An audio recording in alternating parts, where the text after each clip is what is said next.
Bonjour à tous et bienvenue sur ma chaîne entièrement gratuite où on parle de bourse et d'investissement. Aujourd'hui, on va voir ensemble comment gérer ses ventes sur Interactive Broker. Allez, c'est parti.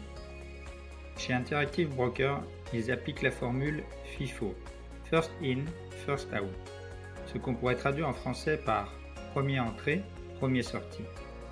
Je vais donc vous expliquer comment on peut choisir les différents lots par rapport à notre objectif. Comme vous pouvez le voir sur le tableau, on a deux objectifs différents. Le premier, c'est maximiser le gain et le deuxième, optimiser fiscalement. Pour maximiser le gain, le principe, on va vendre les lots achetés le moins cher en priorité. L'avantage, c'est qu'on aura une plus-value immédiate plus élevée. Cette situation elle est idéale si vous avez ouvert un PEA depuis plus de 5 ans, car vous serez exonéré sur la vente. Prenons un exemple concret. On a acheté 10 actions à 100 €. Le mois d'après, on rachète 10 actions à 150 € cette fois-ci. Quand on regarde le cours actuel, l'action est à 160 €. Donc pour maximiser le gain, on va choisir de vendre les actions qu'on a achetées à 100 €, ce qui va nous donner 60 € de gain par action.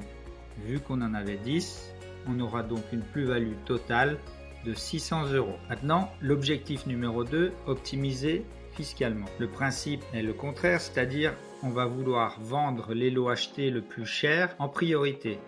Souvent à perte, parce qu'effectivement, entre-temps, le titre aura peut-être baissé un peu. L'avantage, c'est que ça peut réduire l'imposition ou créer une perte déductible. Effectivement, imaginons que vous avez fait des plus-values importantes ailleurs, vous avez envie de les diminuer, et bien cette méthode est parfaite. Pour l'exemple, on va acheter 10 actions à 100 €. Le mois d'après, on rachète 10 actions à 150 € cette fois-ci. Et si on regarde le cours actuel de l'action, elle est à 140 €. Elle a donc baissé de 10 €. Donc là, on va plutôt sélectionner les 10 actions qu'on a achetées à 150 €, ce qui va nous donner une perte de 10 € par action, donc un total de moins-value de 100 €. Voilà, j'espère que vous avez compris à travers ce tableau la différence entre maximiser le gain et optimiser fiscalement. Maintenant, on va essayer de le voir avec un exemple concret. On se retrouve sur mon interface Interactive Broker. Je suis actuellement sur l'ETF IGLN. Pour ceux qui ne le savent pas, c'est un ETF sur l'or. Donc, on va regarder sur la droite. Vous voyez, il y a 3 petits points.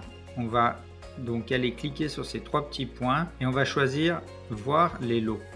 Une fois qu'on a cliqué dessus, il y a une fenêtre qui s'ouvre avec l'historique des achats. Ici, on peut voir que j'ai 3 lignes, 3 achats différents à différentes dates. On va cliquer sur fermer des lots spécifiques et on va pouvoir maintenant sélectionner la ligne qui nous intéresse.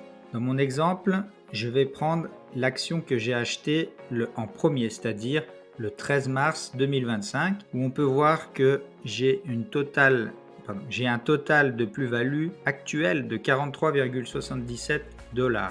Donc on peut voir sur cette ligne que j'avais acheté 6 actions à 57,95 $, ce qui représentait un coût de 347,70 $. Maintenant, la valeur du marché, elle est à 391,47 $, ce qui me fait une plus-value totale de 43,77 $ pour cette ligne. Donc je vais donc cliquer sur la ligne et ensuite créer un ordre.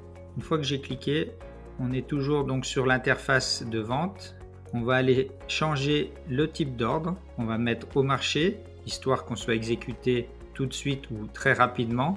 Et on clique sur ordre de vente.